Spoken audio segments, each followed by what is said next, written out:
Look, tell me if this sounds familiar. You tell yourself, all right, this month I'm finally going to save money. You make the budget, you promise you'll cut back, you swear you're going to be disciplined.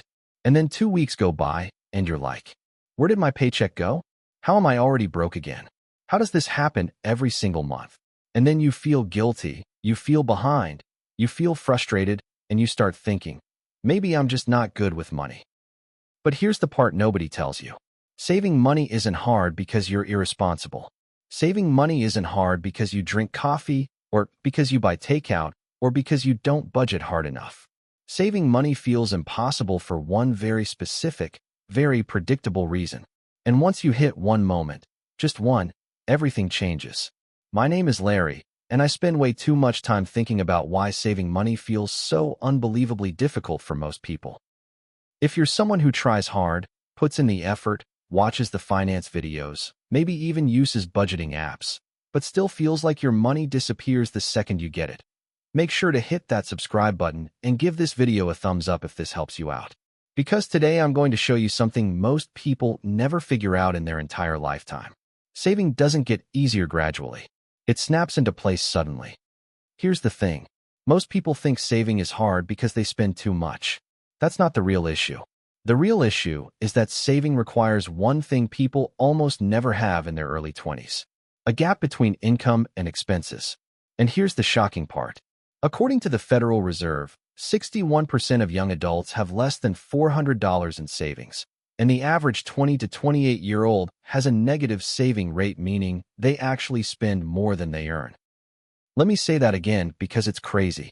Most young adults spend more than they earn even when they think they're being careful. So when you try to save in that situation, it feels impossible because it is impossible. There's no gap. There's nothing left to save. Saving money isn't a discipline problem. It's a math problem. Most people start their financial life underwater and then blame themselves for not being able to breathe. Now you might be thinking, Larry, isn't the answer just to cut expenses? I get it. Cutting spending sounds like the logical solution. And yes, technically, if you cut everything to the bone, you could save something. But here's what most people don't realize. You can't cut your way out of a gap that doesn't exist. Let me show you real numbers. Let's say you make $2,400 a month after taxes. Your rent is $1,300. Your car payment is $350. Insurance, $150. Groceries, $300. Gas, $120. Phone bill, $60. Utilities, $120. You're already at $2,400. That's before clothes, coffee, food with friends, emergencies, or anything unexpected. So what exactly are you supposed to cut? Your rent? Your car? Your groceries? This is why most people fail when they try to budget their way into saving. They don't have a saving problem. They have a structural problem. And until the structure changes, saving money feels physically impossible. Here's where things get really interesting.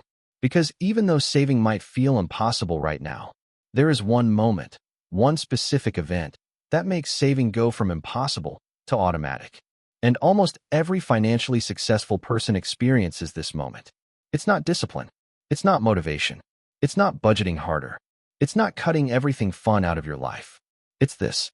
Saving becomes easy the moment you break fixed expense lock-in. That's the moment. That's the switch. Let me explain, because this is the single most important concept in this entire video.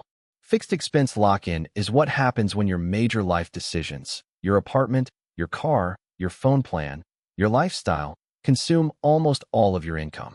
Once that happens, you are stuck. You can't save. You can't build buffer. You can't build momentum. And the crazy part? You don't feel rich, but you also don't feel poor. You feel stuck. Most people hit this lock-in between ages 18 and 25 without even noticing. That's why it feels like every month is the same. Here's the psychological trap. Once you get used to a certain lifestyle baseline, your brain considers it normal, even if it's financially suffocating you.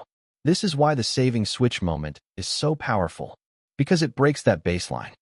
Most people think the moment saving gets easy is when you make more money. No.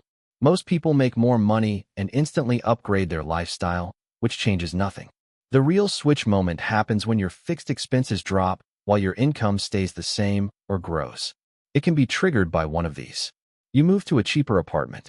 You pay off your car or switch to a cheaper one. You move in with roommates. You ditch debt payments. You renegotiate bills and subscriptions. You get a raise but keep the same lifestyle. You start a side income and keep the same lifestyle. In that moment, something magical happens. A gap appears. And once there's a gap, saving goes from impossible to inevitable. People don't save because their willpower gets stronger. People save because their math changes. Here's what most people don't realize. Once the gap appears, even a small one, your brain switches from, I'm drowning, to, I'm making progress. That psychological shift is enormous.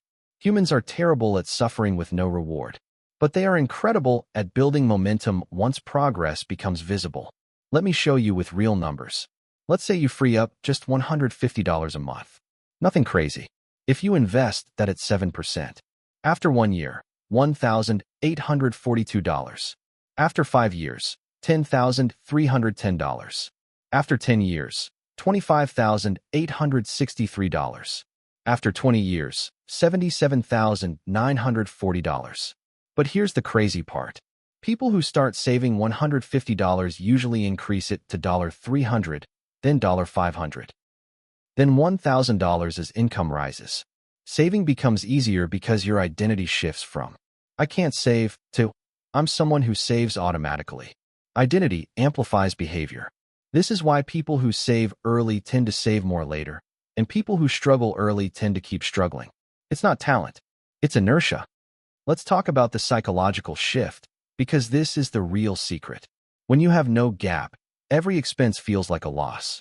Your brain goes into scarcity mode. You become reactive, stressed, anxious. When you have a gap, even a small one, every saving decision feels like a win. Your brain switches into progress mode. You feel motivated, confident, optimistic. Here's what most people don't realize. Saving requires hope, and hope requires momentum.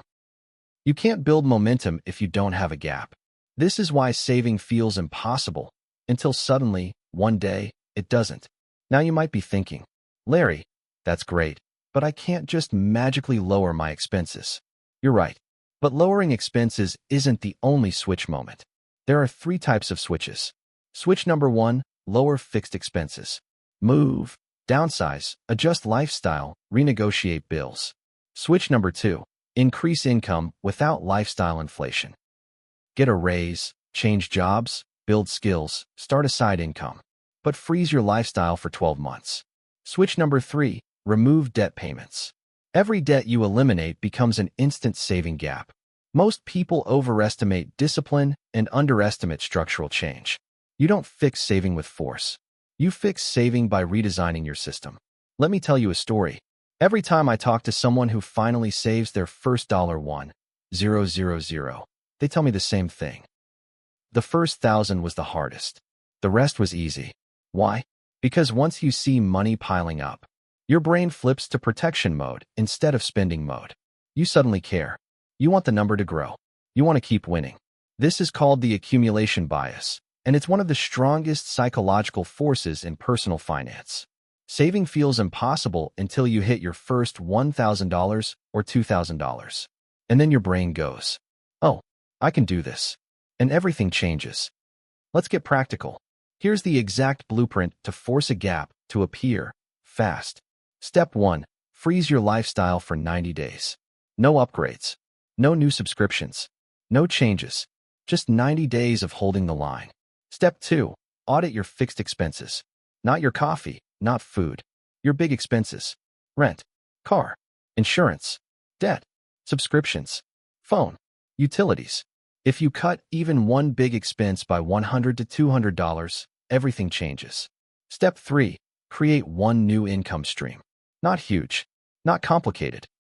Just $100 to $300 extra a month. This alone is enough to create the saving gap. Step 4. Automate savings the moment the gap appears. Do not wait to manually save. Humans are bad at that. Automation beats motivation. Step 5. Invest immediately, even if the amount is tiny. This builds identity.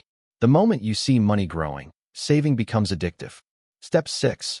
Build skills so your income grows every 6 to 12 months. Every time your income increases, freeze your lifestyle again. That's how you snowball saving. Here's the truth most people never learn. Saving doesn't get easier because you get older. Saving doesn't get easier because you get disciplined. Saving doesn't get easier because you figure out budgeting hacks. Saving gets easier because you hit one moment.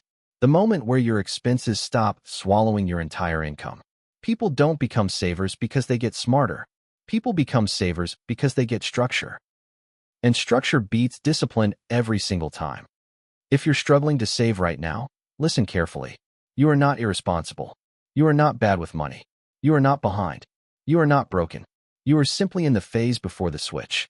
But once that switch flips, once that gap appears, once saving becomes momentum instead of survival, everything in your life changes. Your confidence, your stress levels, your future opportunities, your entire trajectory. And the best part? Your switch moment might be closer than you think. If this helped you out, hit that like button, subscribe, and drop a comment telling me, what's the one change you're going to make to create your saving gap?